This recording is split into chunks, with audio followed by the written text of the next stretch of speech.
Thank you, Chair, and I appreciate this report coming before us. You can't help but look back, but it would have been nice to have this 18 months ago, and I don't think we'd be finding ourselves in the difficult situation that we are in at the moment with an issue that's become red hot. It's become a very hot late summer indeed around the Waitemata Harbour. But I do thank the Mayor for bringing this report up and moving this motion, and I'm very happy to second it. With those refinements of all the members around the table, I think we've got a much better outcome going forward.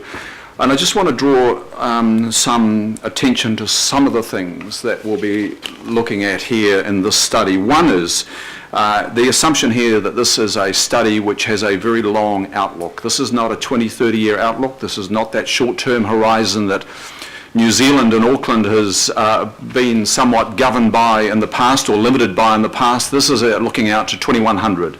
This is a study that looks out well beyond our lifetimes and the lifetimes that are only just beginning, because that has been entirely lacking around our harbour in the past.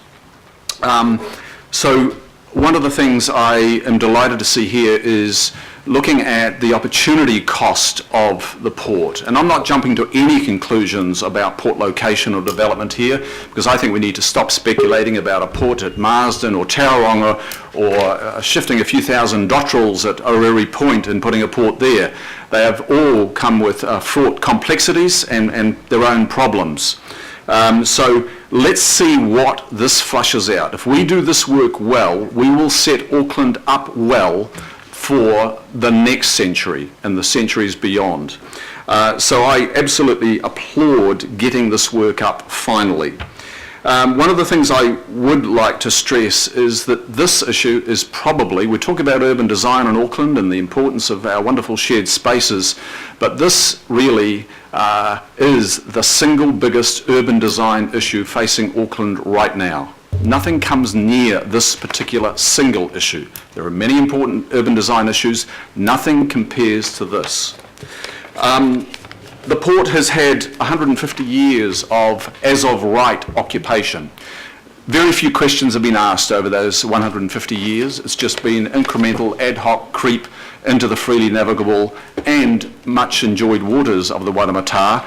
And I think the message now is that that is not okay. It is not okay for incremental creep to occur, that we need to say to ourselves that this is, it's unsustainable, and the Waitemata is not something that can be replicated. And the irreversible damage that occurs through reclamations and extensions are significant. They will come back to bite us, and they're coming back to bite us right now. I'm also cognizant of the work of UNISA, and the Mayor attended a meeting on Friday of the Upper North Island Strategic Alliance. We'll be working with that body. We do need to bring the government into our study, and I and many members have reminded the absence of a national port study. We've seen the absence of a national port study for both seaports and airports for decades now. We need to be urging, as we do this work, this government to be bringing some attention to the dire need for a national port study.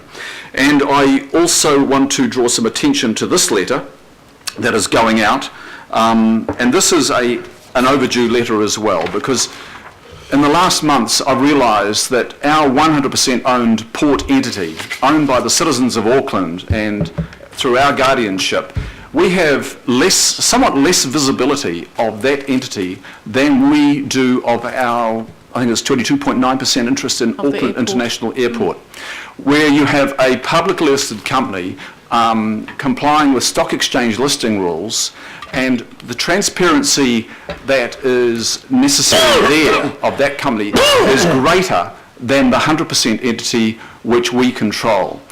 That's not right. We need much greater visibility of this particular asset of our city. So going forward, this is a very necessary body of work, and I applaud all those that have brought it here, not the least being the citizens of Auckland who gathered on the water and on the end of Queen's Wharf 2 Sundays ago. Thank you. Thank you, Councillor. Councillor Watson.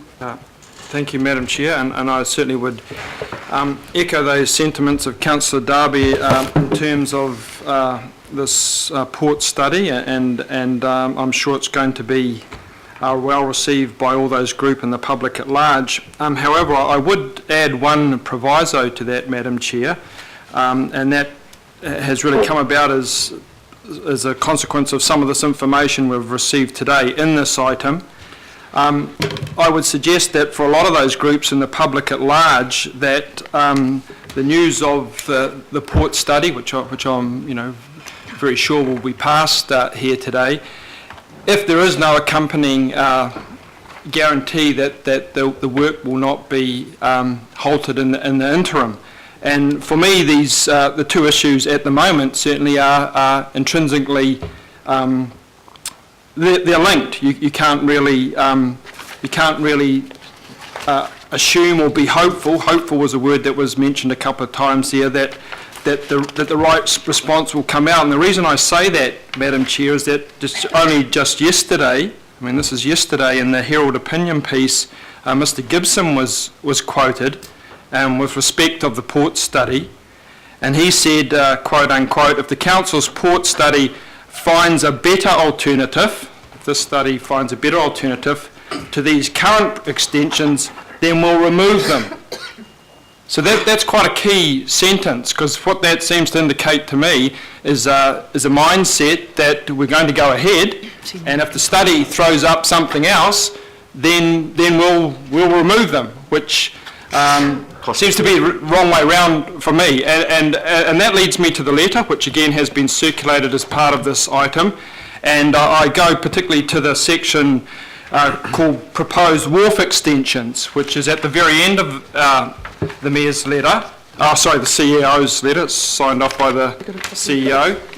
And that gives me some cause for concern also, because aside from being rather deferential in tone, we would appreciate information. The key questions that are asked really are ones that I think that the Ports of Auckland will be very easy to bat back if they're so inclined to do so. So in respect of that, we have them asking about what alternatives were considered as part of the business case, including whether the option of building one extension was considered. I'd imagine that would be fairly easily dismissed, as is the other two questions, whether the business case for the extensions is dependent on the proposed reclamation between the extensions. The answer to that is obvious, as is the last one. What's the necessity for undertaking the construction of the wharf extensions now? Well, I think in light of the comments of Mr Gibson and the large page ads that were taken out, and incidentally I thought we had directed them to refrain from that while this matter was being discussed. I thought it was one of the points that we made during the meeting. Well, okay. I made that point. They are all questions that the ports will have absolutely no difficulty in refuting in terms of holding up their works. Same with the qualifiers. So the second to last paragraph, if the construction of the wharf extensions are not time critical, I would request ACIL encourages Ports of Auckland to hold off. Well, they've already said they are time critical. They already said there is an urgency about this with regards the big cruise ships that are coming in. So far, 2 out of 2, we're progressing down the line of, yes, we need to get on with this work, and we will be doing this work. And similarly with the last point, which is the request that ACIL will ensure that Ports of Auckland has a stakeholder management plan in place. Right, your time, you've got about 30 seconds, Councillor. Okay, so what I'm saying, Madam Chair, therefore, is that this letter doesn't cut it, and the key parts to do with the wharf extensions can be easily rebutted by the Ports of Auckland. Therefore, I would suggest that by passing the resolution here today to do with the future study, we don't address the immediate concerns of both councillors in this chamber and also the people out in the community. So I would look for a far greater assurance before putting our hope in this particular document. Okay. Then let's come back to the CCO committee, and that's our time to actually step through in a sensible manner and a legal manner, looking at the levers that we can deploy to reach the conclusion you want. Committee of the whole. This isn't the time for that today. Councillor Wood. Why not? Because, Councillor, let's just stick with one job at a time. Councillor Wood. Oh, thank you. I just want to make the point briefly that this report has got to be more than just a cursory once-over.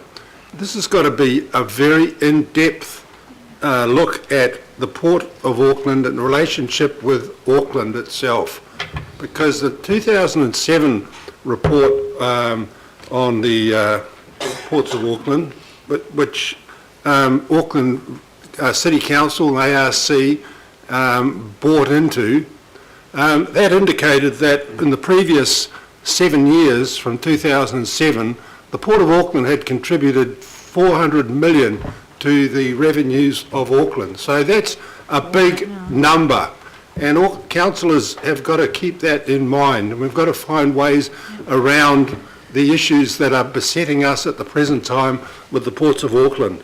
It's 22% of the regional economy, that was what it was estimated, and 150,000 jobs flow on from what happens through the activities at the Port of Auckland.